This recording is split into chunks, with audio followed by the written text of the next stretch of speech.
একটা খুব সৌভাগ্য আমার জীবনের যে আমি এমন একটি সংবাদ মাধ্যমের দফতরে কাজ করতাম যেখানে বাংলার সমস্ত শ্রেষ্ঠ সাহিত্যিকেরা আমার সিনিয়র সহকর্মী ছিলেন। তাদের একজন হচ্ছেন সুনীল গঙ্গোপাধ্যায়। সুনীল গঙ্গোপাধ্যায়ের দুটি মজার চুটকি আজকে আপনাদের সঙ্গে শেয়ার করছি। একবার সুনীল গঙ্গোপাধ্যায়ের, আপনারা জানেন যে একডালিয়া দুর্গাপুজো, বিখ্যাত দুর্গাপুজোটা যেখানে হয় তার ঠিক পাশে সুনীলদার বাড়ি।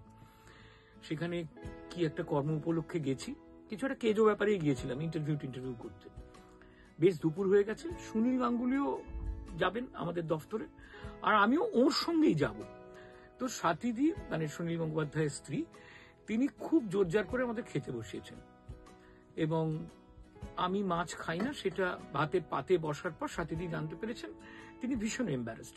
সুনীল গাঙ্গুলির কিছু যায় আসেন, সুনীলদা বিশাল বিশাল বড় বড় কাতলা মাছের পিস দিয়ে ঝোল ভাত খেতে খুব ভালোবাসতেন, সেটা করলেন এবং তারপরে সুনীলদা বললেন সাথীদিকে, ওকে ওইটা খাওয়াও।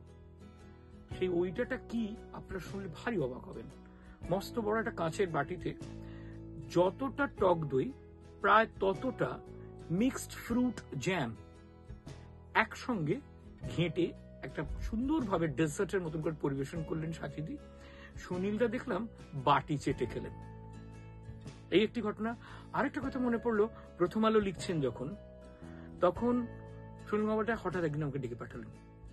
উনি খুঁজছেন অপরেশচন্দ্রের বিখ্যাত বাংলা নাট্য সম্বন্ধীয় বই রঙ্গালয়ে 30 বছর, যা তখন ছাপা পাওয়া যায় না। আমি মানলাম, আমার কাছে একটি জেরক্স কপি করানো ছিল, ন্যাশনাল লাইব্রেরি থেকে তুলেছিলাম তখন।